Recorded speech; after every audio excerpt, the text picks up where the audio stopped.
اب قیامت کے دن کے بارے میں جو دھمکی اللہ نے دی ہے، وَيَوْمَ الْقِيَامَةِ يُرَدُّونَ إِلَىٰ أَشَدِّ الْعَذَابِ، قیامت کے دن شدید ترین عذاب میں جھونک دوں گا۔ اس پر اللہ سے معافی طلب کی جا سکتی ہے، دعا ہی کی جا سکتی ہے، اللہ ہم پر رحم فرمائیے۔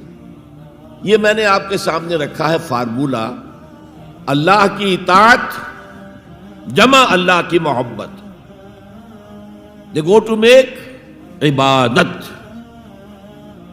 یہی دو الفاظ آتے ہیں اللہ کے رسول کے لیے بھی صلی اللہ علیہ وسلم۔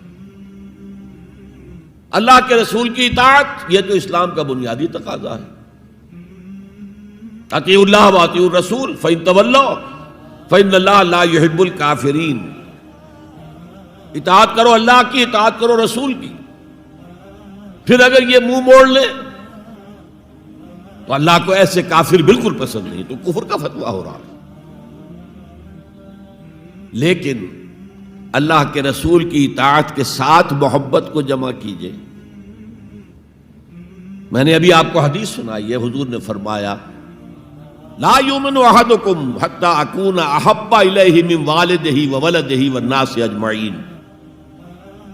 تم میں سے کوئی شخص مومن ہو ہی نہیں سکتا جب تک کہ میں اسے محبوب تر نہ ہو جاؤں، اپنے باپ سے، اپنے بیٹے سے اور تمام انسانوں سے۔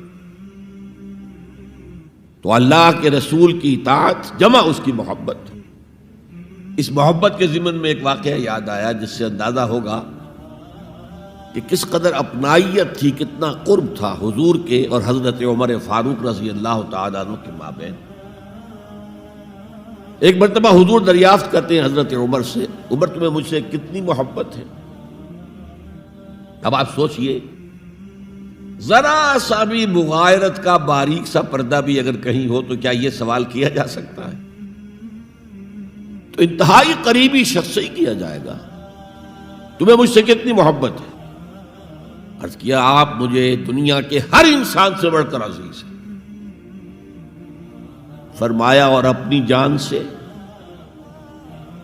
اب ذرا سا توقف کیا حضرت عمر نے، الان ہاں اب میں یہ بھی کہتا ہوں کہ آپ مجھے میری جان سے زیادہ عزیز ہیں۔ تو حضور نے فرمایا اب آئے ہو مقام مطلوب پر۔ تو رسول کی اطاعت جمع محبت، اس کا نام ہے اتباع، پیروی کرنا۔ فرق کیا ہے؟ اطاعت کی جاتی ہے حکم کی، اور پیروی کی جاتی کسی کے نقش قدم کی، چاہے اس نے حکم دیا ہو چاہے نہ دیا ہو،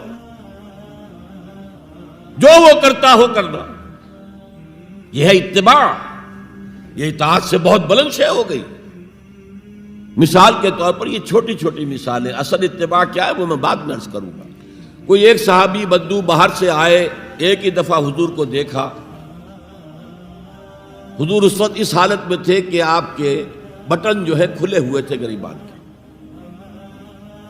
انہوں نے پھر ساری عمر اپنے گریبان کے بٹن نہیں لگائے۔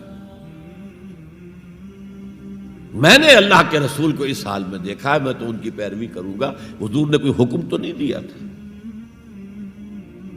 تو یہ جو محبت، شدید محبت کے تحت جو بات آئے گی اس کا نام اتباع ہے، اور اس اتباع کا مقام کیا ہے وہ آیت میں سنا چکا ہوں آپ کو۔ قُلْ إِن كُنتُمْ تُحِبُّونَ اللَّهَ فَاتَّبِعُونِي يُحْبِبْكُمُ اللَّهُ۔ اے نبی ان سے کہہ دیجئے اگر تم اللہ سے محبت کرتے ہو تو میرا اتباع کرو، میرے نقش قدم پر چلو، میری پیروی کرو، اللہ تم سے محبت کرے گا، تم اللہ کے محب نہیں محبوب بن جاؤ گے۔ اور اگر کہیں کوئی لغزش ہو گئی، کوئی خطا ہو گئی، کہیں جذبات کی رو میں بہہ کر کوئی گناہ کر بیٹھے تو اللہ معاف فرما دے گا۔ اللہ بڑا غفور ہے، اللہ بڑا رحیم ہے۔